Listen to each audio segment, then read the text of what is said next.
अरे नाश मिट्टी, कितनी देर तक सोती रहेगी? घर का कुछ कामकाज भी है या नहीं? या फिर दिन भर सोती रहेगी? जब देखो फोन पर या टीवी देखते ही लगोगी। पहले घर का कामकाज तो कर लिया करो। माँ जी, सुबह से घर का कामकाज नहीं तो कर रही थी। पहले बर्तन धोई, फिर सबके लिए खाना भी बनाया। अब तुझे झूठ बोलना किसने सिखा दिया? गीता, मेरे सामने इतना चालू भी मत बन कि मैं तुझ पर हाथ उठाने को तैयार हो जाऊं। जितना मैं तुम्हें जानती हूँ उतना बेहतर तुम्हें कोई भी नहीं जानता।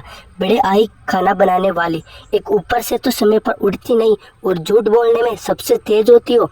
तुमने अपनी जिंदगी में क्या कभी सही खाना बनाया है? अब खड़ी खड़ी मेरा मुंह क्या देख रही है? जल्दी से जा, मेरे लिए चाय बनाकर लेकर आ।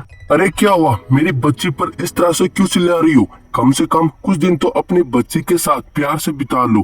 कुछ ही महीनों में वैसे भी वो अपने घर से विदा होकर चली जाएगी। कुछ दिन की तो बात और है, फिर अपनी मनमानी पूरी कर लेना। फिर तुम्हारे जो मन में आए वो करना। विदा होकर चली जाएगी तो इसमें मैं क्या करूं? इसे अपने सिर पर बिठा लूं? दुनिया भर की लड़कियां अपने ससुराल जाती है, इसे जब देखो घोड़े बेचकर सोती रहती है। ना तो इसमें अच्छे कोई संस्कार है और ना इसे अभी तक अच्छा खाना बनाना आता है। अरे जब ये अपने ससुराल जाएगी तो देखना अपना मुंह काला ही कराएगी। फिर मुझे मत कहना।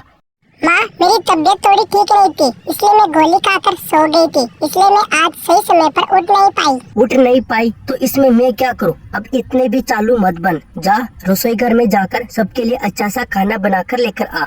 आज शाम को मेहमान आने वाले हैं, तो अलग अलग प्रकार के पकवान बनाना। बचपन से लेकर सीता की माँ उसे ऐसे ही परेशान करती आ रही थी। सीता की माँ ने उसके साथ कोई अच्छा व्यवहार नहीं किया। सीता की माँ ने उससे बोला था कि मेहमानों के लिए अलग अलग प्रकार के पकवान बनाना, लेकिन सीता जब अलग पकवानों के साथ हीरे का हलवा बना रही थी तो अचानक उसके हाथों से वो हीरे का हलवा जल जाता है और उसकी माँ उस पर टूट पड़ती है। अरे नाश मिट्टी, मैंने तुम्हें बोला था कि अच्छी तरह से खाना बनाना, लेकिन तूने तो सारा का सारा हलवा ही जला दिया। हे भगवान, इस लड़की का मैं क्या करूं? ना तो इसमें कोई अच्छे संस्कार है और ना इसे खाना बनाना आता है। इसे कोई भी काम ढंग से तो होता ही नहीं है।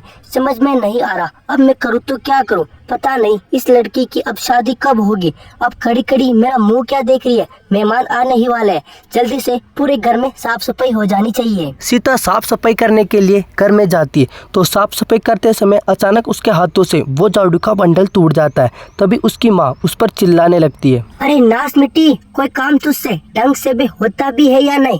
जब देखो तब देखो चीजों का सत्यानाश करने में तुली हो।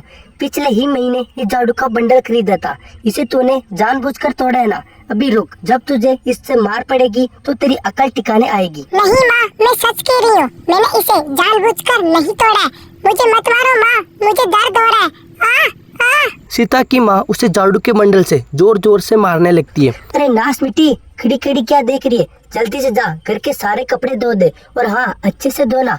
जब मैं मार्केट जाऊँ तो मेरे कपड़े चमकने चाहिए, चमकने। सीता उसके माँ के कपड़े धोने के लिए चली जाती है, लेकिन जैसे ही वो जाती है तो उसका एक पैर अचानक से फिसल जाता है और वो गिर जाती है और उसके पैर में मोच आने की वजह से वो चिल्लाने लगती है।